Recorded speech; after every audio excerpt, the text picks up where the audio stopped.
تو پھر اس کی یاد دہانی کیسے ہوئی؟ تو قرآن کریم کے بارے میں ایک یہ بھی اعتراض میں پڑھ رہا تھا کہ وہ کہتے ہیں قرآن تو پہلے موجود ہی نہیں تھا، یعنی اس سے پہلے جو باقی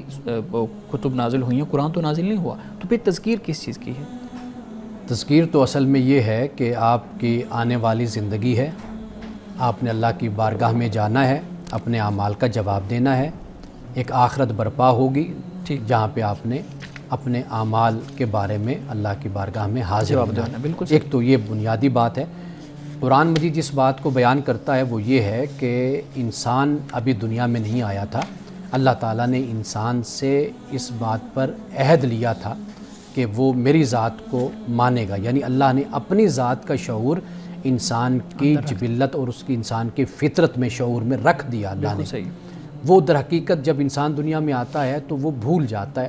دنیا کے معاملات میں، لالچ، حرص، طمع، انسان کے ساتھ بہت سے احتیاجات ہیں، عوارض لاحق ہیں انسان کو، اس بنیاد پر انسان اللہ کے اس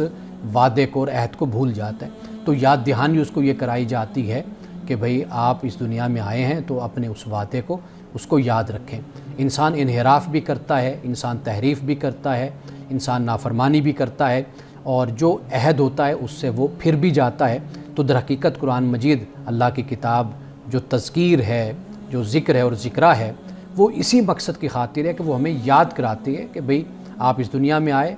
آپ کو اللہ نے پہلے بھی آپ سے عہد لیا اور آئندہ بھی آپ اپنے اعمال کے جواب دے ہوں گے، تو لہٰذا اس کی آپ تیاری کرتے رہیں۔ تو قرآن اس کے لیے ہمیں تیار کرتا ہے۔ بالکل صحیح ہے۔ جی پلیز پوچھنا چاہتا ہوں سر، مجھے یہ بتائیے گا کہ یہ جو واقعہ جس طرح سے بیان ہوا ہے، آپ بیان فرما رہے ہیں اللہ تبارک و تعالیٰ نے قرآن تو ہمارے لیے نازل فرمایا، رسول اللہ صلی اللہ تعالیٰ علیہ وسلم کی امت کے لیے، تو ہمیں کیا پیغام دیا جا رہا ہے اس واقعے سے؟ خاص طور پر جیسا کہ اللہ تبارک و تعالیٰ نے حضرت موسیٰ علیہ السلام سے فرمایا کہ وہ فرعون کو جا کر تبلیغ کریں، حالانکہ اللہ تبارک و تعالیٰ کو تو پہلے سے ہی معلوم ہے کہ فرعون نے اسلام قبول نہیں کرنا، تو پہلے سے معلوم ہے، پھر بھی حکم دیا جا رہا ہے تبلیغ کریں، اور پھر قرآن میں اس واقعے کا ذکر، تو ہمیں بتانے کا یعنی بنیادی مقصد اور حکمت کیا ہے اس میں؟ دیکھیے، پہلی بات تو یہ ہے کہ فرعون تک پیغام پہنچانا یہ در حقیقت اتمام حجت کو قائم کرنا ہوتا ہے۔ دنیا میں آپ اپنے بچے کو بھی لیتے ہیں نا، اگر آپ اس کو نہ سمجھائیں اور وہ غلطی کر کے کسی بھیانک نتیجے تک پہنچے یا بڑے حادثے سے دوچار ہو جائے، تو اس کا کہنا پھر یہی ہوتا ہے کہ جی آپ مجھے بڑے تھے، آپ نے کیوں نہ سمجھایا۔ قرآن مجید نے اسی بات کو بیان کیا کہ ہم مہلت اور مدت جو دیتے ہیں وہ اسی لیے دیتے ہیں تاکہ کل یہ کوئی عذر نہ پیش کر سکیں، یہ نہ کہہ سکیں کہ جی ہم تک تو آپ کا پیغام نہیں آیا تھا، آپ کا رسول نہیں آیا تھا، اگر آتا تو ہم ضرور بات مانتے۔ مکہ والے بھی یہی کہتے تھے کہ ہمارے پاس تو کوئی کتاب نہیں آئی، کوئی رسول نہیں آیا، اگر کوئی آئے تو ہم اس کی فرما برداری کریں گے، ہم اللہ کے حکم کو مانیں گے، کتاب پر ایمان لائیں گے۔ تو یہ تو در حقیقت انسان آنے والے وقت کا علم نہیں رکھتا، جی بالکل، یہ اللہ سبحانہ و تعالیٰ جانتا ہے، لیکن انسان کے سامنے جو کچھ پیش کیا جا رہا ہے انسان پابند ہے اس کا کہ اگر وہ حق اور سچ ہے تو اس کو ضرور تسلیم کرے اور اس پر ایمان لائے اور اس پر عمل کرے۔ جی ٹھیک ہے، لیکن دوسرا حصہ جو اس کا ہمیں قرآن میں یہ بات بیان فرمائی گئی اور ہمیں بتایا گیا، اس کی حکمت کیا ہے؟ دیکھیے، قرآن مجید ہماری عقلوں کو جھنجھوڑتا ہے جی، اور ہمیں یہ بتاتا ہے کہ بھئی ایک قوم نے اس طرح زندگی گزاری تھی تو کیا نتائج مرتب ہوئے تھے، اور ایک قوم نے اس طرح زندگی گزاری تھی تو کیا نتائج نکلے تھے۔ اچھی قومیں، بری قومیں، ان کی زندگی میں جو کچھ بھی مسائل اور مشکلات اور جو مصائب و آلام آتے ہیں وہ اللہ تعالیٰ دکھاتا ہے کہ بھئی آپ کس طرح زندگی گزارو گے تو دنیا اور آخرت میں کامیاب ہو گئے۔ جی ناظرین کرام، یہاں وقت ہوا چاہتا ہے ایک بریک کا، ہمارے ساتھ رہیے گا۔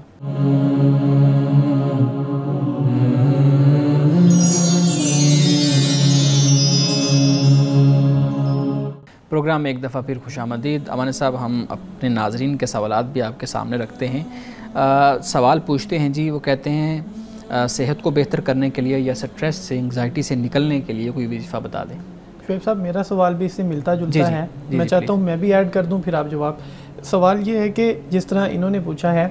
بعض اوقات انسان دکھ میں ہوتا ہے یا پھر اس کو غصہ بہت زیادہ آتا ہے، تو عام طور پہ لوگ کیا کرتے ہیں کہ جب غصہ آتا ہے تو پھر جس چیز کا انہیں نشہ ہوتا ہے وہ اس کی طرف جاتے ہیں۔ کوئی شراب کا عادی ہے، کوئی سگریٹ پیتا ہے، تو وہ اس میں چلا جاتا ہے, اسے دکھ اس کا ختم ہو جاتا ہے یا کم ہو جاتا ہے. تو آپ یہ بتا دیجئے کہ اسلام اس کے بارے میں کیا اپنا اوپینین دیتا ہے کہ انسان اس صورتحال میں کیا کرے. اچھا, پہلا آپ کا ناظرین جو سوال ہے اس طرف آ جاتا ہوں, وہ یہ ہے کہ صحت اور ڈپریشن, یعنی صحت کو بہتر کرنے کے لیے اور ڈپریشن سے بچنے کے لیے اور نکلنے کے لیے پہلا جو طریقہ ہے, جو اللہ کا رسول صلی اللہ علیہ وسلم بھی ہماری رہنمائی فرماتے ہیں, ہمیں معلوم ہوتا ہے, وہ یہ ہوتا ہے کہ جو اس سے متعلق ڈاکٹرز ہیں, معالج ہیں, ایکسپرٹ ہیں, ان سے رابطہ کیا جانا چاہیے. سب سے بہترین طریقہ یہی ہوتا ہے, اس لیے کہ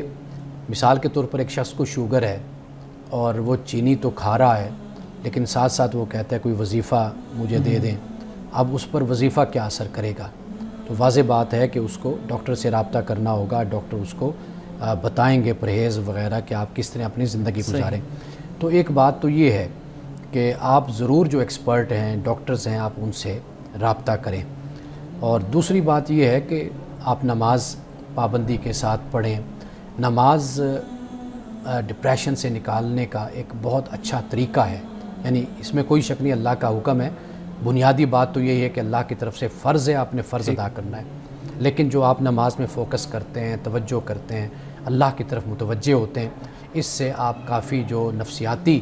مسائل ہوتے ہیں اس سے آپ نکلتے ہیں. دوسرا یہ کہ قرآن مجید کی تلاوت کریں, آپ ترجمے کے ساتھ قرآن مجید کو پڑھیں, قرآن مجید کو سمجھیں,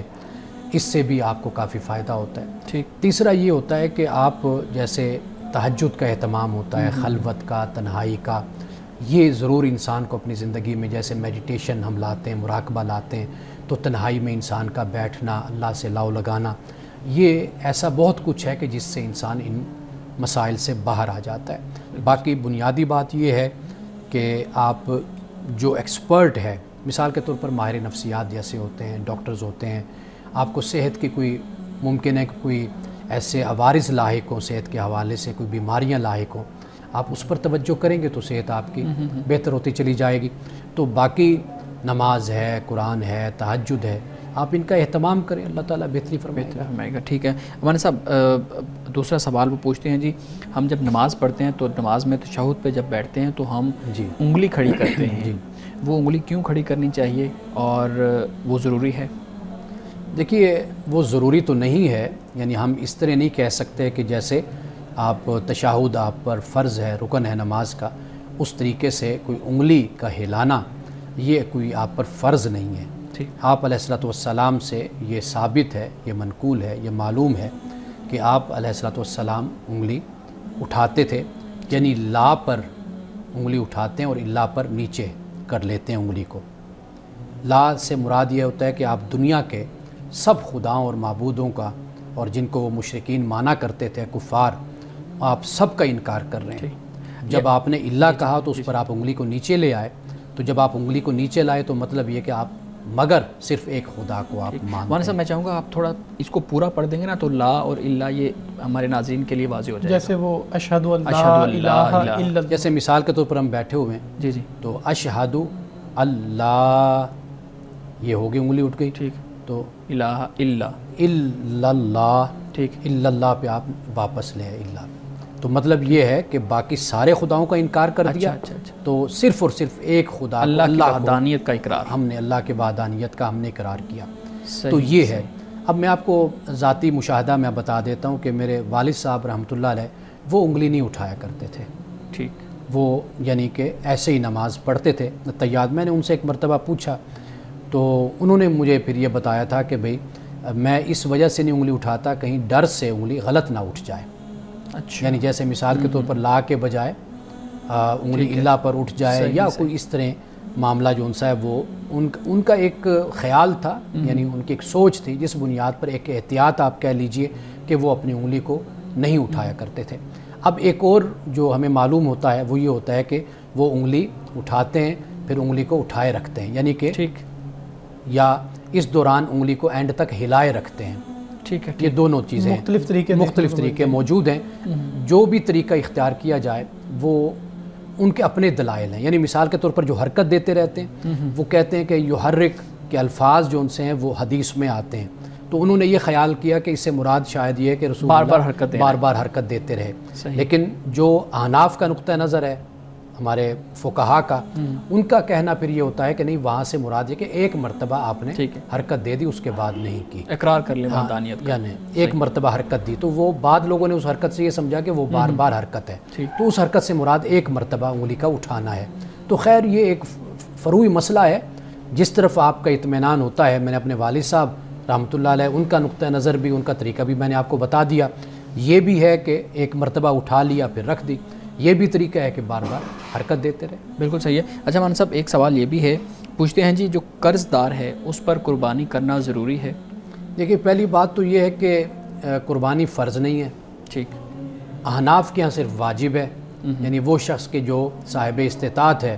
تو اس پر وہ کہتے ہیں کہ واجب ہے کہ وہ قربانی دے. باقی علماء اور فقہا کے نزدیک وہ سنت ہے، یعنی ایک بہترین اچھا عمل ہے کہ اگر وہ قربانی دیتا ہے تو سبحان اللہ، بہت پسندیدہ کام ہے کہ رسول اللہ نے بھی دی ہے قربانی. تو یہ نقطہ نظر ہے. جو یہ فرض اور واجب کی بات کر رہے ہیں نا، تو یہ صرف احناف کے ہاں اس کا واجب کا تصور ہے، فرض کا تصور وہاں پر بھی نہیں ہے. جی بالکل ٹھیک ہے. جی بلال صاحب پلیز ہمارے ساتھ. سر میرا پہلا سوال تو وہ جو میں بتا چکا، اس کے بارے میں اگر آپ تھوڑا سا اشارہ کر دیجئے، بتا دیجئے کہ غصے یا دکھ کی صورتحال میں جو لوگ نشے کی طرف جاتے ہیں وہ نشے سے کس طرح خود کو محفوظ رکھیں، اسلام اس بارے میں کیا ہدایات دیتے ہیں؟ دیکھیے غصے اور دکھ سے پہلے انسان جس حالت اور کیفیت میں زندگی گزار رہا ہوتا ہے نا، یعنی مثال کے طور پر ایک شخص ہے کہ جو ان چیزوں سے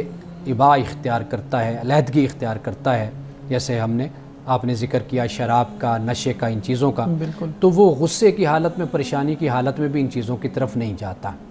جو شخص پہلے کچھ عادی ہوتا ہے ان چیزوں کا، وہ پھر غصے کو یا ان چیزوں کو ایک لحاظ سے ایکسکیوز بنا لیتا ہے، اپنے لیے بہانہ بنا لیتا ہے کہ بھئی میں اس حالت میں ہوں تو لہٰذا میں اس طرف گیا ہوں. ورنہ آج کے دور میں اگر آپ دیکھیں وہ جو اینگر مینجمنٹ کا بھی ایک تصور موجود ہے، اب تو باقاعدہ طور پر یعنی جدید علوم وجود میں آ چکے ہیں کہ جس سے انسان اگر چاہے تو اپنا علاج کروا سکتا ہے. تھیراپسٹ موجود ہیں، ان سے بھی یہ علاج ہو سکتا ہے. باقی یہ ہے کہ جو مومن کا طریقہ ہے، اللہ کے فرمانبردار بندے کا، مسلمان کا، وہ طریقہ یہی ہوتا ہے کہ جو دکھ بھی اس کو پہنچتا ہے وہ یہ خیال کرتا ہے کہ یہ میری آزمائش ہے، یہ میرا امتحان ہے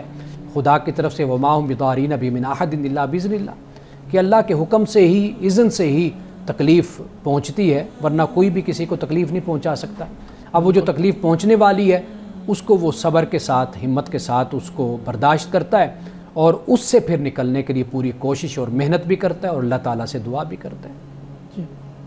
ناظرین اکرام یہاں وقت ہوا چاہتا ہے ایک بریک کا، ہمارے ساتھ رہیے گا.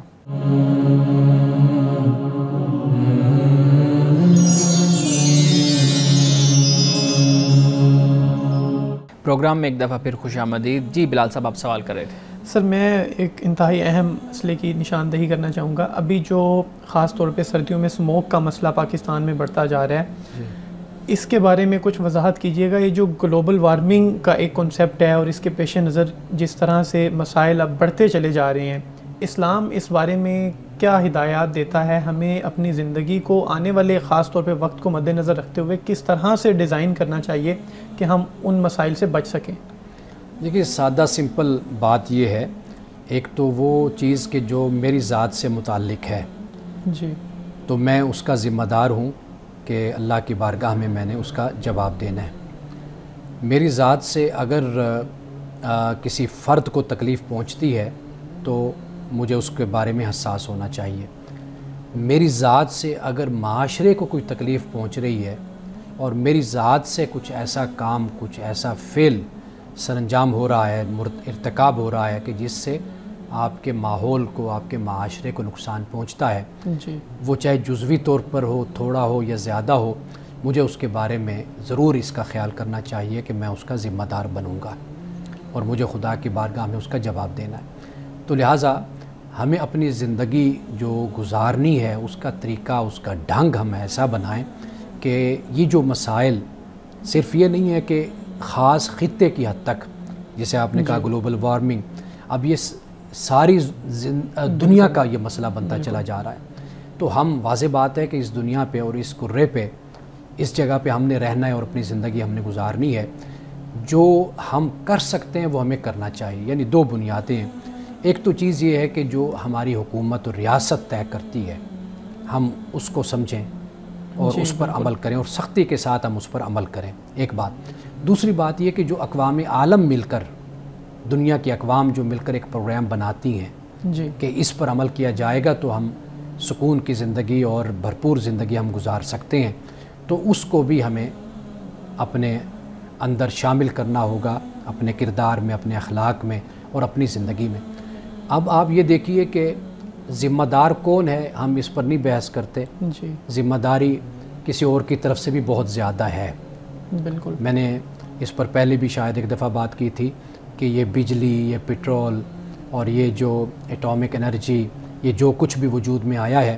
یہ اس میں مسلمانوں کا کردار کم ہے، مسلمانوں کا ایجادات میں بھی کردار کم ہے اور اس تخریب کاری میں بھی مسلمانوں کا کردار فی الحال یعنی اس حوالے سے کم ہے۔ تو یہ جو صورت بنتی ہے اس کا زیادہ بوجھ ان اقوام پر ہے کہ جو ان کی تخلیق اور ان کی ایجادات میں اب بھی مصروف ہے اور مزید اس پر کام جاری ہے اور وہ اس پر کر رہے ہیں، لگے ہوئے ہیں۔ تو اب جو یہ گلوبل وارمنگ والا جو معاملہ بنا ہے، جہاں یہ ممالک انوالو ہیں، خاص طور پہ یورپ اور امریکہ، وہاں پر صورتحال یہ ہے کہ ان کی فضا کافی حد تک صاف اور ستھری ہے، لیکن ہمارے ہاں جو صورتحال ہے وہ بہت ہی خطرناک صورتحال ہے، اس میں پھر ہمارا اپنا کردار بھی ہو جاتا ہے۔ مثال کے طور پر آپ دیکھیے ہمارے ہاں جو یہ دھوئیں والی گاڑیاں ہیں، اس کے بارے میں کوئی پرواہ نہیں کی جاتی، اور ہمارے ہاں جو رشوت ہے،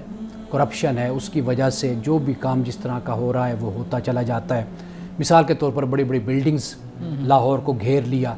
وہ جو ہوا اور فضا کی صفائی ہے وہ نہیں ہے، اور اس پر بھی بڑا اگر آپ مطالعہ کریں، آپ پڑھیں تو آپ کو معلوم ہوگا کہ لاہور میں سموگ کی ایک بنیادی وجہ یہی ہے کہ بڑی بڑی عمارتیں بنا دی گئی ہیں اور جو زمین ہے گرینری کم ہو گئی ہے اور دیگر مسائل ہیں۔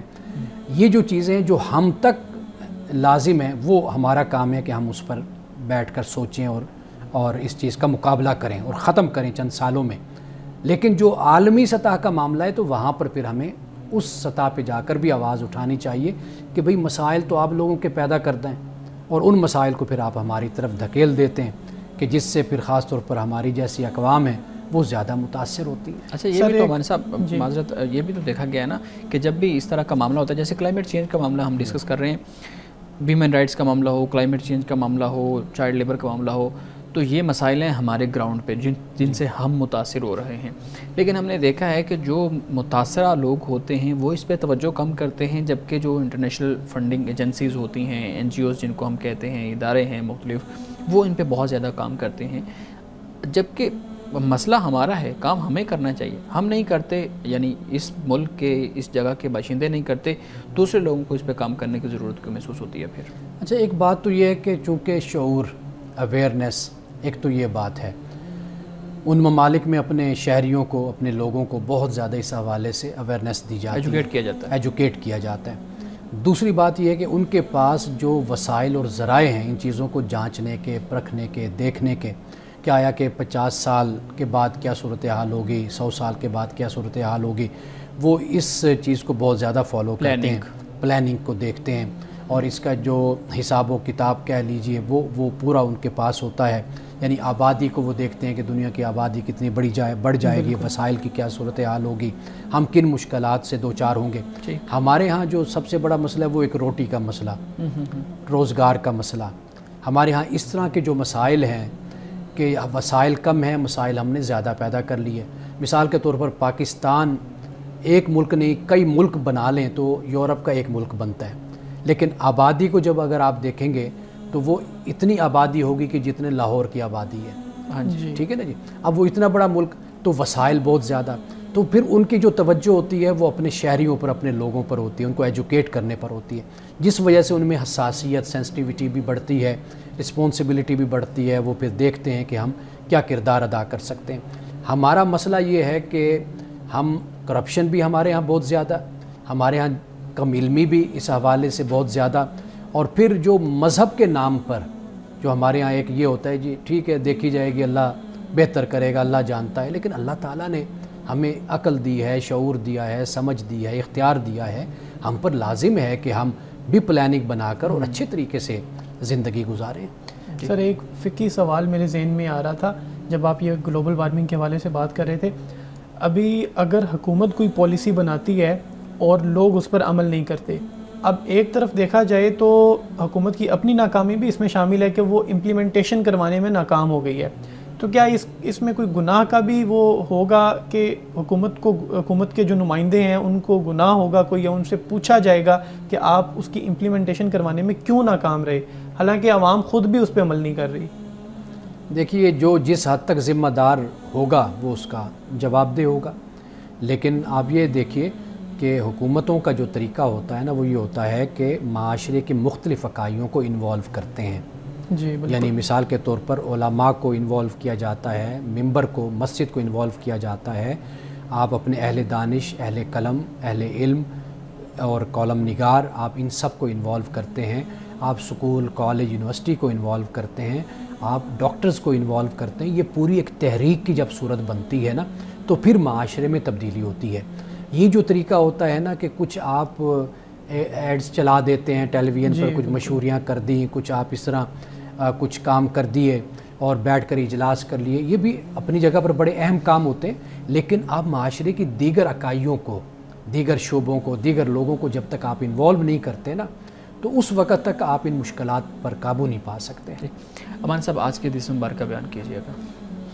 آج کی حدیث بہت ہی اہم ہے اور یہ حدیث تجارت کے حوالے سے ہے، یعنی تاجروں کے حوالے سے ہے۔ رسول اللہ صلی اللہ علیہ وسلم نے فرمایا، اور روایت کرنے والے ہیں حضرت عقبہ بن عامر، اور یہ ابن ماجہ کی حدیث ہے۔ فرماتے ہیں کہ رسول اللہ صلی اللہ علیہ وسلم نے فرمایا کہ مسلمان کا بھائی ہے، جو مسلمان اپنے بھائی کے ہاتھ کوئی چیز بیچے اور اس میں عیب ہو تو اس کو چاہیے کہ اس عیب کو اس سے صاف صاف بیان کر دے۔ عیب کو چھپانا کسی مسلمان تاجر کے لیے جائز نہیں ہے۔ یعنی جب آپ کوئی تاجر ہے، دکاندار ہے، جب وہ کوئی چیز بیچتا ہے تو پھر اس پر لازم ہے کہ وہ گاہک کو اس کے بارے میں بتا دے کہ یہ کس کوالٹی کی چیز ہے اور اس میں کوئی عیب تو نہیں ہے۔ اگر کوئی عیب ہے تو اس عیب سے بھی گاہک کو آگاہ کر دے، بتا دے، خبردار کر دے کہ اس میں یہ عیب موجود ہے۔ اور آپ نے یہ فرمایا کہ عیب کو چھپا کر کوئی اپنی چیز کو بیچتا ہے تو یہ اس کے لیے جائز نہیں، یعنی گویا کہ وہ اس کے لیے حلال رزق پھر نہیں رہے گا، وہ اس کے لیے حرام ہو جائے گا۔ ناظرین کرام، اس دعا کے ساتھ اپنے پروگرام کا اختتام کریں گے۔ اللہ رب العزت حسن کلام اور تاثیر کلام عطا فرمائے، ہماری زبان کے گروں کو کھول دے اور سننے والوں تک خیر کا پیغام پہنچے۔ اجازت دیجیے، خدا حافظ۔